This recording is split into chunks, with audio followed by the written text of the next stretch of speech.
Hi there, welcome to my latest episode of my 10-minute rants, and this one I'm going to discuss the new shocking A&E figures that have just been released by the Public Health Scotland. Absolutely incredible, probably criminal if you consider the actual figures. Now, these figures are that bad that Humza Yousaf has been called the worst health secretary since devolution, because we're going to look at the figures over the last 3 years. And what we're not going to do is look at the difficult figures. That's predominantly in the winter, when you would imagine an A&E department would be busy and, potentially overrun. People were more likely to have accidents in the bad weather, more likely to be ill. Flus and illnesses obviously are more prevalent in the winter months. These figures are looking at June, July and August for the last 3 years. Okay, and they are absolutely incredibly poor, as I said, criminally poor. So, what are they? Now, the barometer used to gauge the accident and emergency departments is a 4-hour waiting list. That's the sort of key barometer. And looking at those figures over the last 3 summers, the months June, July and August, those 3 have got as many people waiting over 4 hours than the 13 years before. So if you look at the last 16 years, the last 3 have been worse than the 13 previous, all under the watch of the SNP.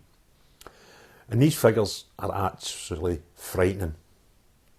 As I said, Public Health Scotland stats show that 305,801 times over those 3 months, in the last 3 years, patients have had to wait over 4 hours to be seen at an accident and emergency department in Scotland.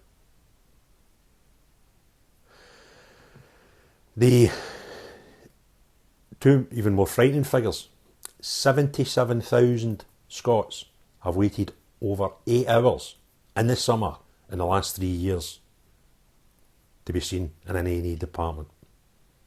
And the one that just blows my mind is 26,000 have waited over 12 hours in accident and emergency. That's not their whole visit. That's until they're seen. Once they're seen, the clock stops. They might be in there for another few hours and maybe end up in the hospital bed, but that's not their whole visit. That's up until being seen. That's walking through the door, telling somebody who you are, what you're there for, and ask to take a seat. Over 12 hours, 26,000 Scots in the last 3 years, during the 3 quietest months for A&E departments, have waited over 12 hours. Now, pre-Humza being the health secretary, because he was the health secretary for the period discussed here, it was normal that the SNP would hit the 95% 4-hour target. That was normal. They're currently sitting, it's in the 70s. In the 3 months, in the 3 years of summer, they've failed to hit their target. They've been a mile and a shite away from hitting their target. Now, figures, especially when you see big massive numbers like 305,801, sometimes it's easy to lose grasp of reality and what that actually means. So what I've done is I've broken them down to each day to give you an idea of how many Scottish people are being potentially abused by the mismanagement of government. Now, every day, out of these figures, so that's in June, July and August, 21, 22 and 2023, every day, almost 100 people per day in Scotland are sitting in A&E for over 12 hours before they're seen. That is absolutely disgusting. 12 hours. There's people in war zones would get treated faster than that. And I'm not suggesting for a minute the illnesses or injuries that these people have got are anywhere near the injuries that people would go to A&E in war times, but it's frightening nonetheless. And if you consider what pain you would need to be in to actually go to A&E in the first place, and consider, even in the smallest of cases, that 100 Scottish people per day during the 3 quietest months of the year, of the last 3 years, are having to sit in some sort of pain and discomfort for over 12 hours. I can't cope with that. I genuinely can't cope. I'm thinking the last twice I've been to A&E was for, what do you call it, gallbladder issue. I was in agony. Thankfully, in touch wood, I didn't need to wait 4 hours. And the next time was for an arm injury I got, kidding on, I could, forgetting I was 15 playing football in Spain with our under 16s. Daft me, fell, had to go to A&E when I came home because the injury was getting worse, no better through time. And I just cannot imagine being unfortunate enough to have to sit in a waiting room for that length of time. But for the grace of God, I must have been just, one of the lucky ones. But the other frightening figures, the over 8 hours, 285 Scottish people every day in the quietest 3 months over the last 3 years have sat in waiting rooms for over 8 hours. And 1,000, the biggest figure there, the 305,801, who were the total amount of people that missed the target 4 hour waiting time. That equates to 1,132 people per day in Scotland during the summer in the 3 years past.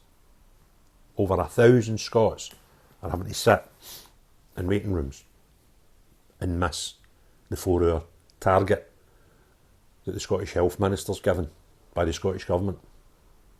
I find this deplorable, and what we'll get is we'll get people trying to justify it. But it's Westminster's fault because Westminster have, in real terms, shortened the budget for our hospitals, and that's why we had to put taxes up. That's bollocks, and I'll call bollocks on that and I'll explain to you why. If that was true and genuine, and that was the only reason that these figures were so poor for the last 3 years, why did the SNP not bring taxes up 2 years ago or 3 years ago? Because it's not true. It's their indeficiencies that are causing these waiting lists. We can spend £8 million in foreign embassies, kiddie on embassies. Divert some of that money.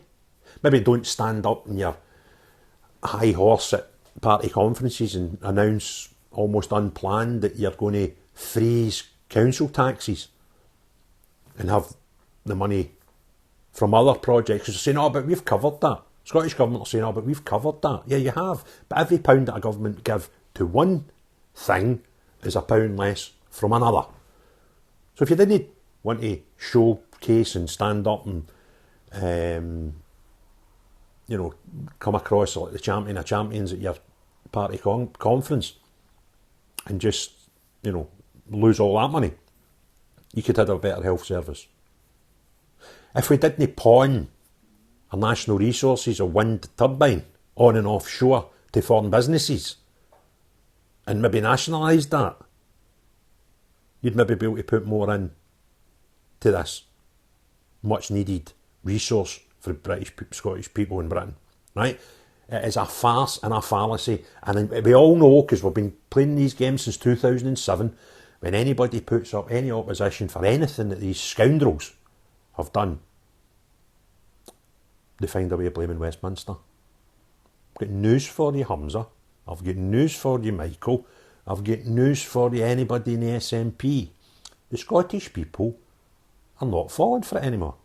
The only people that still fall for that shite is your cult. That's it. And I've got bigger news for you.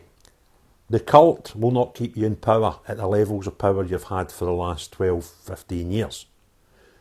The cult will not get you your ambitious dream of independence, because there's not enough of them.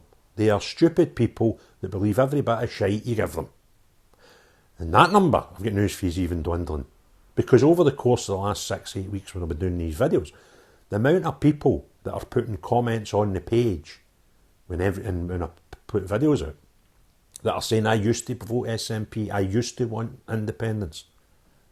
So even those section of your safe votes, your safe support, they're even becoming wise to you. And all you're going to be left with is the most foolish of the foolish. The cult who would believe the sky was green if you told them it wasn't blue anymore.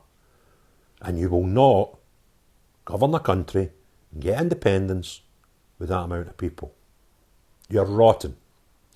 Absolutely rotten. Even folk like Alex Salmond are coming out and telling people how bad you are.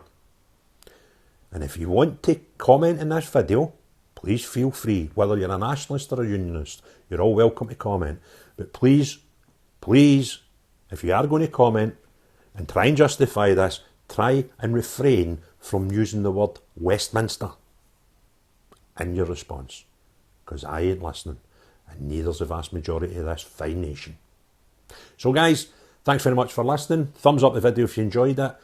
Subscribe if you want to see more. And round about here, you'll see a wee video that I recommend you watch next if you're enjoying them, okay? So listen, have a fantastic day. Have a great day. Bye now.